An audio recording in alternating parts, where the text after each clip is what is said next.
បាននៅក្បែរស្ងួនលួចគិតថាអូនគឺជាសងសាបង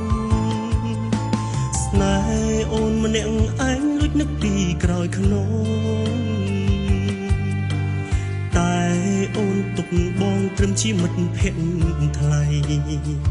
តែបងចាត់ទុករូបអូនលឹងពីមិត្តបងនឹកបងគិតបារម្ភដល់រូបស្រីបងលួចឈឺចាប់ពេលអូននៅក្បែរអ្នកដទៃ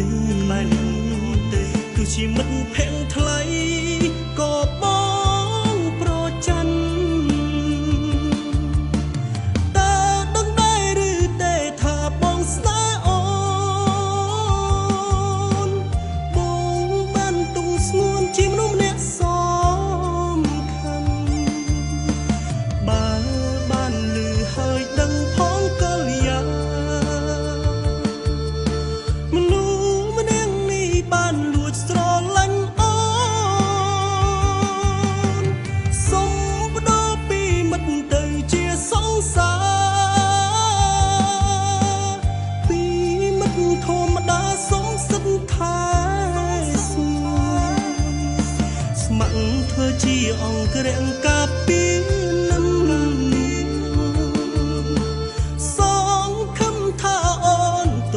ទួលស្នេហ៍បង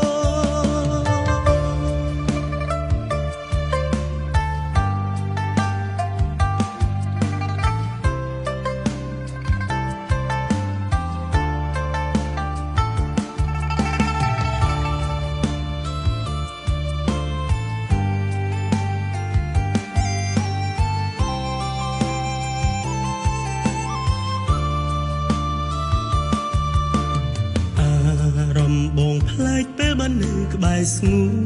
នលួចគិតថាអូនគឺជាសងសាបងស្នេហ៍អូនម្នាក់ឯងលួចនឹកពីក្រោយខ្នងតែអូនទុកបងត្រឹមជាមិត្តភក្តិថ្លៃតែបងចាត់ទុករូបអូនលឹងពីមិត្ត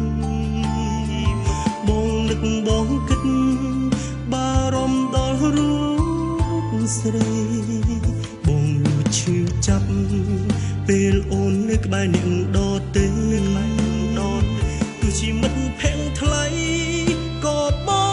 ងប្រច័ណ្ឌតើដឹងដែរឬទេថាបងស្នេហ៍អូនបងបានទុំស្ងួនជាមនុស្សម្នាក់សំខាន់បើបានលឺហើយដឹងផងក៏យ៉ាងមនុស្សម្នាក់នេះបានលួចស្រឡាញ់អូនសុំបដូរពីមិត្តទៅជាសងសាពីមិត្តធម្មតាសុំសិទ្ធថែសួរ